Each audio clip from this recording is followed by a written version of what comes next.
Bismillahirrahmanirrahim. Assalamualaikum warahmatullahi wabarakatuh. Bismillahirrahmanirrahim. Alhamdulillahirabbil alamin. Wassalatu wassalamu asyrafil anbiya'i wal mursalin wa ala alihi washabbihi ajma'in. Subhanaka la ilma lana illa ma 'allamtana innaka antal alimul hakim. Wala haula wala quwwata illa billahil azim.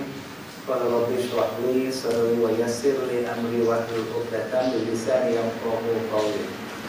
Qala dalam kitabil aziz, a'udzubillahi minasyaitonir rajim. Bismillahirrahmanirrahim. Ya ayyuhalladzina amanu ta'inu bisabri wassalah innallaha ma'as-sabirin. Shadaqallahul azim. Yang saya hormati muslimin serta muslimat yang dirahmati Allah sekalian, alhamdulillah. Pertama-tama saya bersyukur kehadirat Allah Subhanahu wa taala dengan izinnya sempat dan selamat sampai ke surau yang mulia ini di Menara Yayasan Tun Abdul Razak. Dan pertama-tama saya ingin beri sedikit intro, bukan tentang diri saya. Kalau nak tahu tentang diri saya boleh Google lah. Dalam Google tu ada Pak Ustaz Buddha akan terangkan. Nama saya Muhammad Fitri Abdullah. Dan saya datang kemari ini atas undangan Jabatan Syariah Prudential Yayasan Takaful. Dan memang menjadi hajat mereka untuk mengadakan sesi tazkirah sepanjang tahun ini, tahun 2014. Dan kalau tuan-tuan dan puan-puan muslim-muslimat yang mungkin di tangan kita ada dah adalah kertas kerja yang mereka siapkan, ya, tajuk-tajuk tazkirah untuk setahun, ya, bukan hari-hari, sebulan sekali, 2 hari. Dan dia ada sehingga bulan Oktober, ya, sehingga bulan Oktober. Mungkin November, Disember tu dia akan tengok performance kot. Okey, sambung tak ada orang lain, ya. Dan tajuk-tajuk yang kita nak bincangkan pun kita lebih fokus, ya. Tajuk-tajuk yang dibincangkan pun sudah pun diberi. Dan dia berkaitan dengan diri kita sebagai khalifah Allah dalam muka bumi, ya. Dan bila sebut khalifah Allah di atas muka bumi, termasuklah di tempat kerja kita pun kita masih lagi khalifah Allah. Kita balik ke rumah pun kita masih lagi khalifah Allah. Kita berada dalam masyarakat kita pun kita masih khalifah Allah. Kita menjadi suami, isteri, anak kepada ibu bapa kita pun dan kita masih jadi khalifah Allah. Jadi macam mana kita nak manage diri kita sebagai insan yang Allah ciptakan. Dan tarikh tazkirah untuk sepanjang tahun itu pun sudah pun di-set, ya. Dan bila akan buat di Menara dan juga di head office Prudential Prudential Yayasan Takaful, ya. Dan dia dah set dah tempat-tempat dan juga tarikh insya-Allah. Kalau kita termiss kat sini, masih ada harapan untuk datang ke Menara Yayasan Prudential Takaful, insya-Allah boleh dengan tazkirah ulang tayang, cuma bahasanya dalam bahasa English. So kalau tengok handout untuk tazkirah untuk hari ini pun, untuk apa yang kita bincang pun sudah pun saya siapkan dalam bahasa English. So, awalnya diberitahu supaya tazkirah ini biar dalam bahasa English, mungkin kita boleh belajar bahasa English kot. Itu tahap kedua. Mungkin ada orang yang tak faham bahasa Inggeris, so dia tak faham bahasa Malaysia. Jadi untuk itu pun ada juga elok juga buat dalam bahasa Inggeris. Tapi yang menjadi haru campur biru bila semua tak faham bahasa Inggeris. Itu susah saya nak buat dalam double, dua bahasa. InsyaAllah saya dapat keizinan untuk kendalikan dalam bahasa Malaysia untuk hari ini, ya. Dan seterusnya kalau di Menara Prudential Yayasan dia akan buat dalam bahasa Inggeris, insyaAllah. Dan tajuk yang kita nak bincangkan hari ini dah pun ada dalam kertas pun ada dah tajuk, ya. Kita akan bincangkan tentang, letak dalam bahasa Inggeris, ya, meaning of life management from Islamic perspective. Yang ni payah saya nak tukar dalam bahasa Melayu, ya. Meaning of life, apa maksud life management, pengurusan hidup kita dari perspektif agama Islam. Dengan itulah apa, ya. Macam mana, apa, kenapa, ya? Ini maksud, ya. Maksud pengurusan kehidupan kita, ya, dari perspektif Islam. Dan insyaAllah kita akan bincangkan juga tentang personal development and leadership based on the Quran and the Sunnah. Personal development, kalau cakap Melayu ni personal development lah, ya, pembangunan diri, orang itu ya, dan kepimpinan berasaskan Al-Quran dan Sunnah. Dan insyaAllah kalau sempat kita akan lihat apa dia constructive content, this content.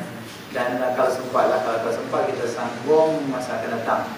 InsyaAllah bila bincangkan tentang pembangunan diri ataupun personal development ni,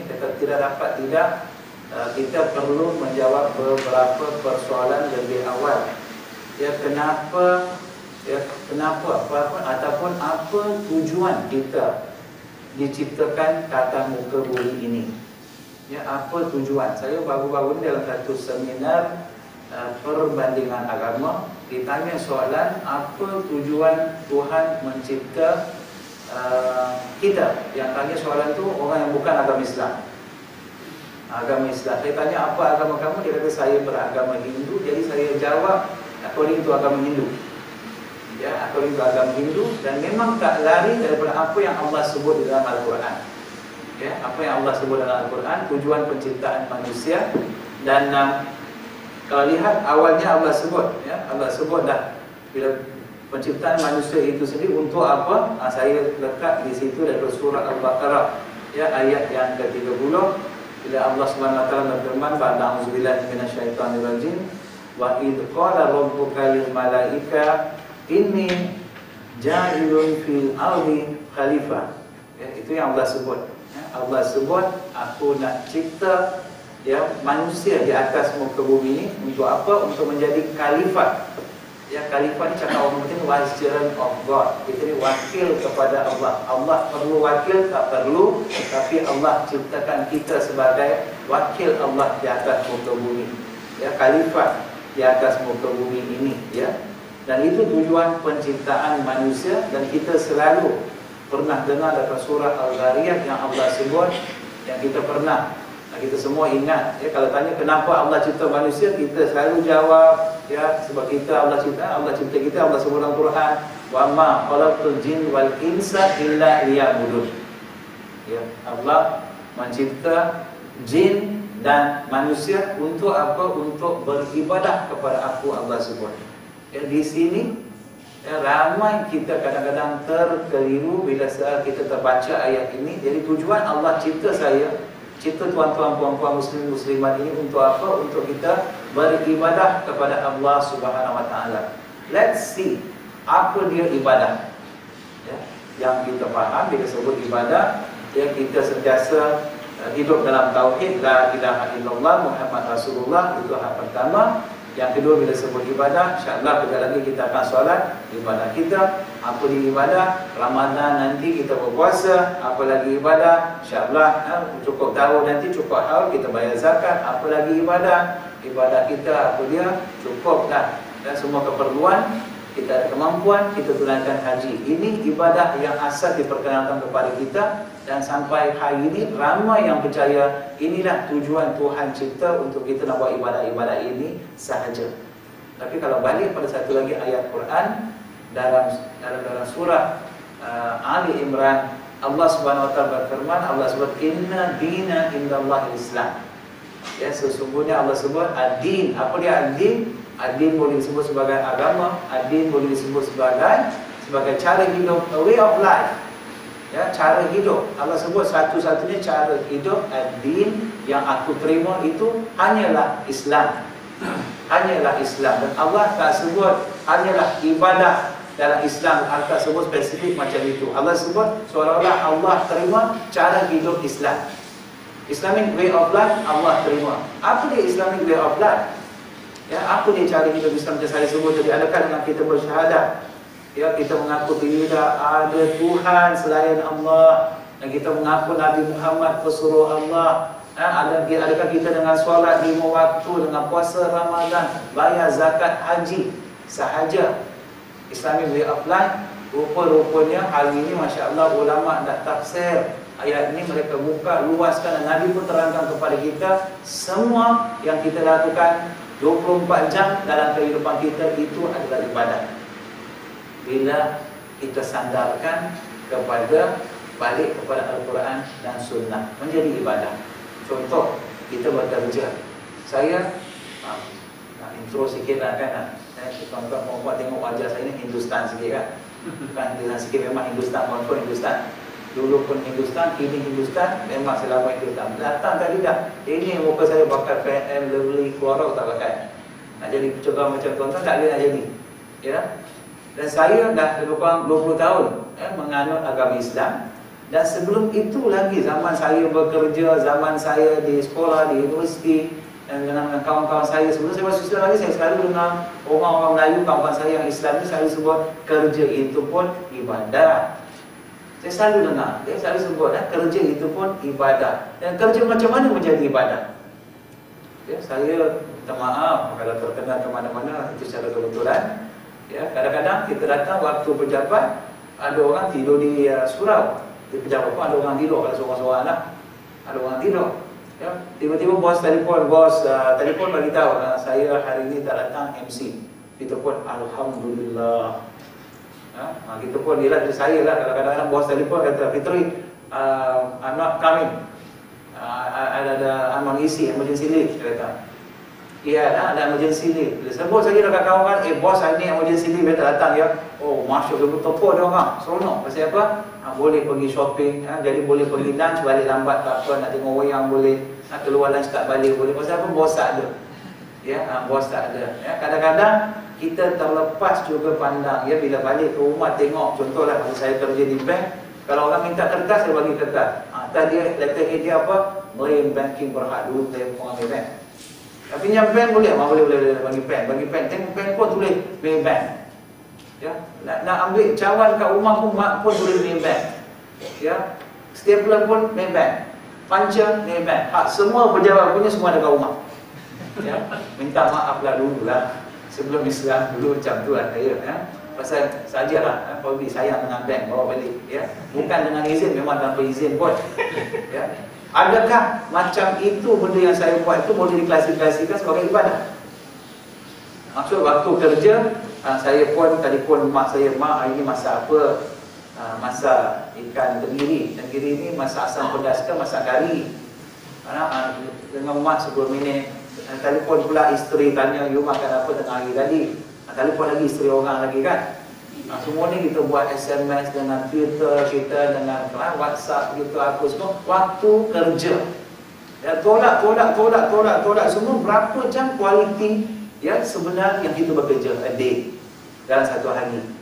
Ya, kalau kita bekerja, contohlah katalah kualiti kerja kita yang sebenarnya hanya 5 jam, dan kita sebenarnya kerja kita tidak menjadi ibadah. When you say ibadah maksudnya we pancing sampai kita balik 8 jam. 8 jam itu sepatutnya menjadi ibadah selagi kita menjaga yang pertama, la ilaha illallah Muhammad Rasulullah. Ya, Islam kita jaga. Ya, kita kerja bila dengar Allahu Akbar, kita berada di tempat, kita solat, kita jaga solat kita. Kita cepat atau lambat. Ya, terbaik Nabi sebut solat awal waktu. Ya, itu satu. Yang kedua, Ramadan. You're working, kita masih kerja, ya. Despite kita kerja, walaupun kita kerja, tetap kita berpuasa. Ya, kerja menjadi ibadah. Ya, zakat jangan lupa. Ya, kita kerja sangat tekun, tapi kalau kita tak bayar zakat, dan kita mampu bayar zakat, tak bayar zakat, kerja tak menjadi ibadah. Ya, kerja menjadi kerja lah, tak menjadi ibadah. Gaji dapat. Ya, gaji dapat. Nak kata ibadah 8 jam kita nak convert into ibadah, nak bawa pahala untuk akhirat kita, kita rugi. Ya, begitu jugalah dalam Islam kita ada belajar Islam tentang iman, belajar ihsan pun kita belajar. Apa dia ihsan? Semua tahu lah kan? Ya, kita sembah Allah seolah-olah macam kita melihat Allah. Ya, memang kita tidak melihat Allah, dan kita begitu yakin Allah Subhanahu Wa Taala sedang melihat kita. Ya, kita terlupa ya, waktu kita bekerja Allah sedang melihat kita.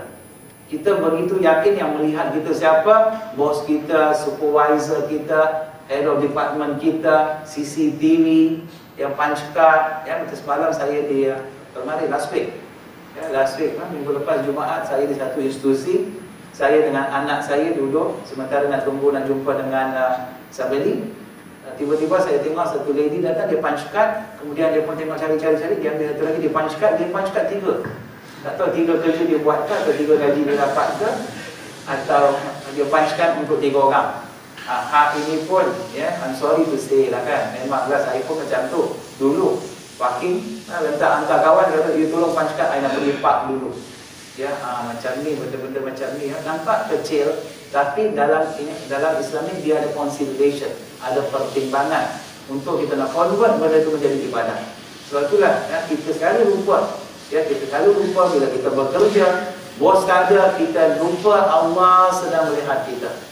Ya, Allah sedang melihat kita. Sebab tu lama-lama sebut, kalau kita kerja pun dalam keadaan kita sentiasa ingat kepada Allah, dan kerja seolah-olah bos duduk depan kita ni ada CCTV, kita kerja seolah kita diperhatikan, dan maka insya-Allah kerja kita menjadi ibadah. Tapi saya sebut tadi, hak kewajipan yang Allah suruh kita buat, ya, hak kewajipan yang Nabi suruh kita buat, hak kewajipan yang majikan kita suruh buat, kita buat.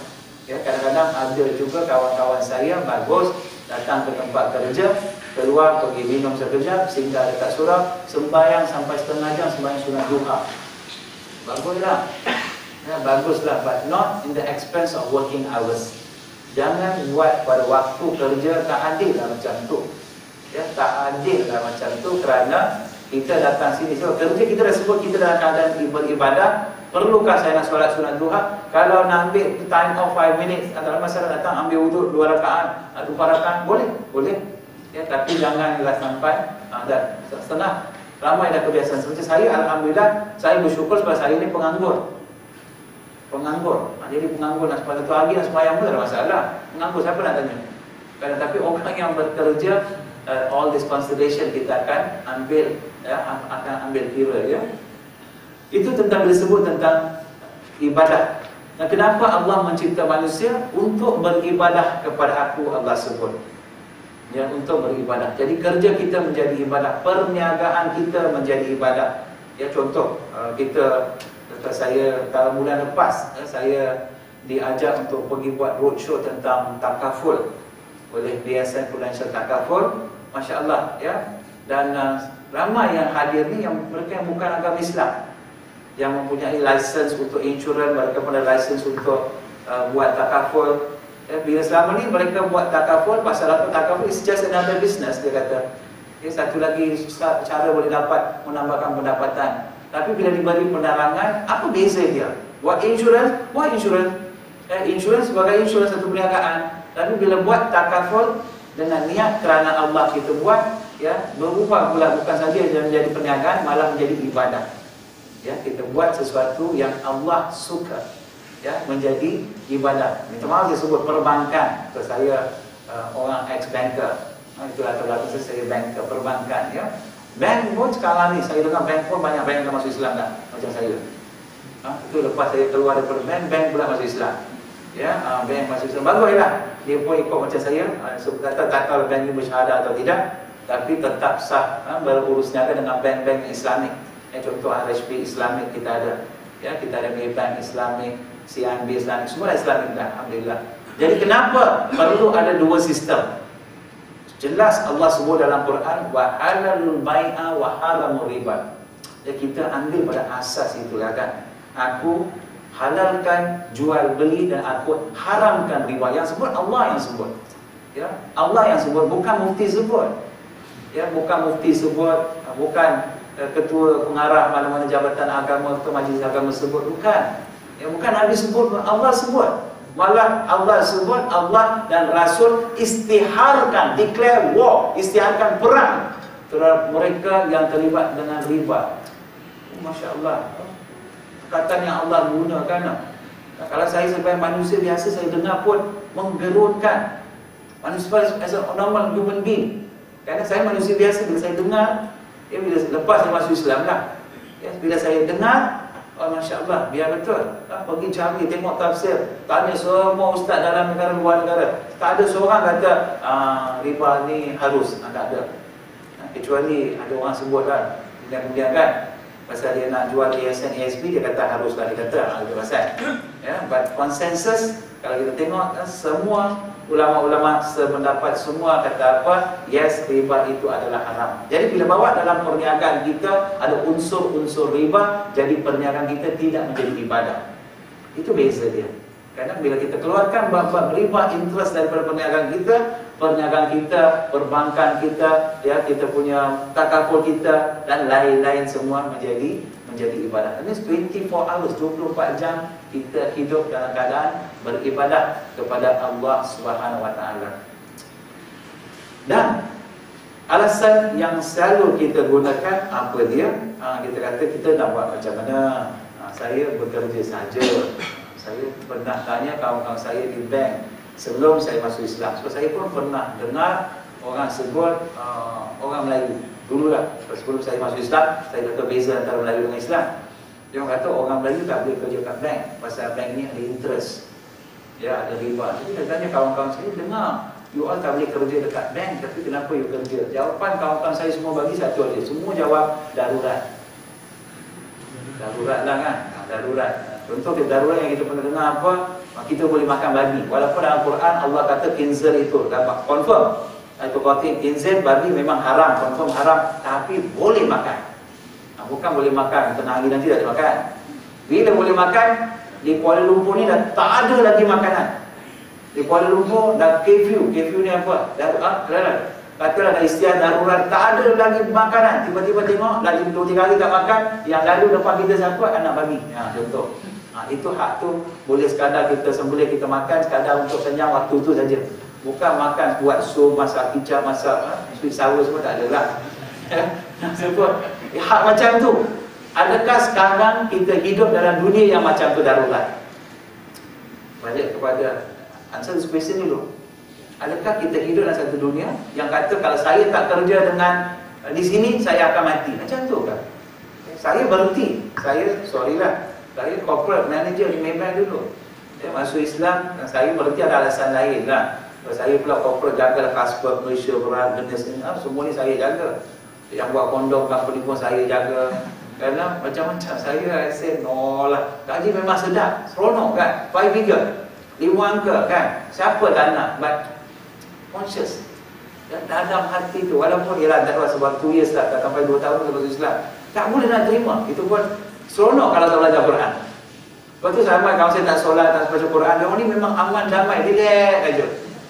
Kerana dia tak ada apa rasa pun, happy go lucky. Tapi yang belajar Quran, kita pokok yang belajar lah, kerana kita pergi majlis-majlis ilmu, pergi kuliah, kita cari, kita jumpa, kita akan terasa Masya Allah. Sebab Allah sebut Inna Allah amala. Dan bila sebut Allah sebut mereka yang beriman, kepada Allah dan yaumul akhir. Iman kita bukan sekadar iman kepada Allah, ada satu lagi yaumul akhir, hari akhirat.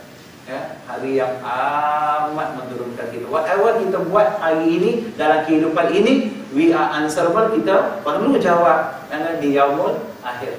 Adakah kita nak kata darurat just macam tu? Lepas tu Allah sebut dalam satu lagi ayat Ar-Ra'd, ayat yang selalu kita dengar, innallaha la yughayyiru ma biqaumin. Allah sebutkan nasib sesuatu kaum itu tidak akan berubah. Allah sebut hatta yughayyiru ma bi anfusihim, selagi kamu tidak merubah apa yang ada dalam diri kamu. This is the whole idea about kita punya tazkirah yang kita nak bawa ini. Bagaimana kita nak merubah apa yang ada dalam diri kita. Kalau selama ini kita boleh bagi alasan, ialah banyak-banyak alasan kita boleh bagi. Saya tak buat sebab it's all within us. Orang Melayu Masya Allah sebut cantik dah dulu. Dia kata apa? Kendah 1000 daya, tanda berhari raya. Tanda 1000 dalih. Kerana dia ambil cantik, susah dahulu berpendapatan, susah kemudian tidak berguna. Dia sebut cantik, dia sebut dah. Dia dah sebut dah awal orang Melayu dulu. Semua yang disebut asas kepada apa? Kitab Allah. Susah dahulu di sini. Susah nak cari kerja yang halal. Susah nak mujahadah, nak jaga agama. Susah nak jaga solat. Susah nak jadi seorang suami yang baik. Susah nak jadi seorang isteri yang taat kepada suami in everything. Malam tadi pun saya bincang dengan isteri. So, isteri saya mengajar mu'alaf. Ya, mualaf. Kadang-kadang mualaf tu ada yang laki-laki, ada yang perempuan. Ya, kadang-kadang telefon pukul 10 malam, ustazah kalau buat macam ni. Saya pun bagi tahu kat isteri, saya kata kita pernah bermuzakarah dengan rumah tangga, bagi tahu anak-anak kita nak SMS kat orang yang bukan mahram itu haram. Kita dulu macam mana? Kadang-kadang isteri orang telefon saya pukul 12 malam. Ustaz nak tanya sedikit kekeliruan, 12 malam telefon. Saya nak jawab dan nak jawab. Saya pernah sekali kena. One day saya was driving daripada Kuala Lumpur, balik lepas kuliah malam, bukan pukul 10 lebih.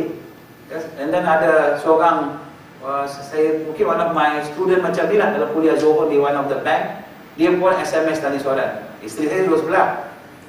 Ya, dia pun isteri saya pun baca, ni soalan dia macam ni. Dia kata okey, dia jawab. Saya cakap, isteri saya pun SMS balas. Dia hantar balik, isteri saya balas. Cepat, pak, cepat. Tiba-tiba telefon bunyi. Saya kata, ayo cakap. Telefon cakap, laki-laki pula cakap. Tadi dia kata saya nama perempuan. Saya dapat kalau minta surat kan, nama perempuan. Tiba-tiba suara laki-laki. Dia malam, kau ni siapa? Saya Fitri. Siapa kau Fitri? Kenapa kau SMS ke isteri aku? Pula dah. Saya kata bukan apa SMS, dia SMS. Ya, dia tanya persoalan, memanglah ada masalah isu lah, ya, isu tentang akidah. Dan mungkin probably dia pun ada krisis dengan suami. Nah, saya nak kata tak, bukan saya yang jawab, isteri saya yang jawab. Saya tak nak get iman isteri itu trouble lah. Apa yang saya buat tetap salah. Ya, saya mengerti, walaupun dalam keadaan kecuali darurat. Ya, sebab saya, few days ago, last week Friday, datang seorang wanita Melayu daripada Jerman. 5 hari aja datang balik ke Malaysia. Ya, dia dah 5 tahun duduk di Jerman. Dia dah masuk Jerman lah. Dia berkahwin dengan orang Kristian di gereja dan dia sudah pun beragama Kristian. Tapi alhamdulillah mungkin Allah sayang dia. Ya, mungkin datang jumpa di Jari Jabatan Agama Islam Wilayah. Kalau bukan 2 jam lebih kita duduk bincang-bincang, dia tanya kat saya, adakah Allah akan terima taubat saya? Ya, itu memang darurat punya kes. Ya, dia telefon, saya pun kata saya cancel appointment saya. Kata okey, ini kes priority. Ya, kalau orang kata, isteri saya kata kau tak boleh jumpa dia sebab dia perempuan, saya nak juga jumpa dia. Kalau very darurat, apa saya kahwin dia? Tak boleh lah sebab isteri orang kan. Dan sebut macam tu ya. Dan sebut, yes, sometimes dalam kehidupan kita kena letak set priority. Set priority. Sebab itulah kadang-kadang benda-benda yang kita lihat, ya, benda nampak kecil, tetapi dia punya natijah dia sangat besar. Dan Allah sebut, Innallaha la yughayyiru bima qaumin hatta, Allah sebut, ya, tidak akan berubah selagi, ya, yughayyiru ma bi anfusihim, selagi kamu tidak merubah what is within yourself, ya, dalam diri kita. Apa benda yang ada dalam diri kita, kita sebut apa, bahasa mudah kita kata sikap kita, attitude sikap kita, ya, itu kalau kita boleh ubah, then everything is done. Ya, kalau kita boleh ubah sikap kita, kita semua boleh ubah sikap kita, insya-Allah semua dalam bangunan ini akan berubah. Ya, semua orang Islam boleh ubah sikap kita, insya-Allah umat Islam akan menjadi umat yang teguh. Ini pasal sikap. Ya, yang kita jadi macam ni. Allah sebut dalam surah Syams lagi, qad aflaha man zakkaha, Allah sebut. Berjayalah mereka-mereka yang mensucikannya, Allah sebut. Ya, ayat yang ke-9 Allah sebut, mensucikan jiwa-jiwa mereka. Sikap-sikap kita ubah dan kita berjaya, Allah sebut. Ya, pintu kejayaan apa dia? Merubah sikap kita kepada apa yang Allah suka. Ya, kalau tidak kita menjadi manusia yang gagal, ya. Dan bila sebut tentang kenapa, ya, tentang kehidupan, ya, kita di atas muka bumi, bagaimana kita nak menguruskannya. Pertama sekali dalam kehidupan kita, of course, yang mula-mula kita set apa dia, kita bermula dengan Allah, Rasul, kemudian kita set yang lain-lain. Sebab itu Nabi Muhammad SAW pernah bersabda dalam satu hadis yang diriwayatkan oleh Anas bin Malik radhiyallahu anhu. Nabi sebut, kalau kita nak benar-benar merasai kemanisan iman, the sweetness of iman kita, Nabi sebut apa dia yang kita kena buat. Apa kita kena buat? Pertama, dan kita meletakkan Allah dan Rasul lebih daripada segala-galanya dalam kehidupan kita. Ya, siapa you sayang, abang lah. Lagi isteri saya, dia lama tak jawab macam tu. Saya pun tak nak tanya. Dan memang dah set dah. Siapa you sayang, siapa who you love the most? Of course Allah, dia akan jawab ya. Tentulah Allah. Yang anak saya pun saya dah tarbiyah. Maksud just because saya bagi coklat, dulu saya suka dengar, siapa you sayang, mak ke bapa? Bagi tunjuk coklat dulu. Kalau tunjuk mak dia sayang dulu. Bila tunjuk coklat, bapak lah. Sekarang alhamdulillah tunjuk coklat ke, tunjuk apa ke, apple ke apa. You sayang siapa? I sayang Allah. Siapa? Rasulullah. Siapa? Ibu. Siapa? Baru you bapa. Saya pun tak kecil hati. Ya, kenapa? It should be that way. Ya, it should be that way. Dalam kehidupan kita, bila kita letak Allah dan Rasul di awal dalam kehidupan kita, insya-Allah Nabi sebut kita akan rasa kemanisan iman. Lepas tu Nabi sebut 3 perkara. Nabi sebut pertama, satu, Allah dan Rasul diutamakan. Kedua, mencintai seseorang atau bertemu dengan seseorang semata-mata kerana Allah. Dan yang ketiga, Nabi sebut kita membenci kepada maksiat sebagaimana kita benci kepada kita dicampakkan dalam api neraka. Kalau ada tiga ini dalam diri kita, dan kita akan rasa kemanisan iman. That's it. What should I do? Ubahlah. Baru kita baca. Allah kata nasib kita tak akan berubah selagi kita ubah apa dalam diri kita. Sekarang Nabi dah bagi idea macam mana kita nak berubah. Macam mana kita nak berubah? Letak Allah dan Rasul first in our life. Ya, macam mana nak berubah? Buat anything in our life semata-mata kerana Allah. Bekerja kerana Allah, berniaga kerana Allah. Ya, datang ke kuliah pasal apa? Pasal kena sign attendance. No, kerana Allah. Ya, macam tu semua letak. Ya, pergi makan kerana Allah, bersukan riadah kerana Allah. Just put everything priority. Ya, insya-Allah. Dan you will be, kita akan berada dalam track yang betul. Dan saya nak bagi bahagian dua yang saya nak bincangkan tentang personal development dan leadership. Ya, berasaskan Quran dan Sunnah. Saya teringat, ya, dalam nota itu adalah saya dah sebut tentang apa yang disebut sebagai personal development. Apa benda yang kita nak develop dalam diri kita, ya. Dan nota yang tuan-tuan mungkin ada tu, perempuan ada, mungkin ada, insya-Allah. Dan saya pergi kepada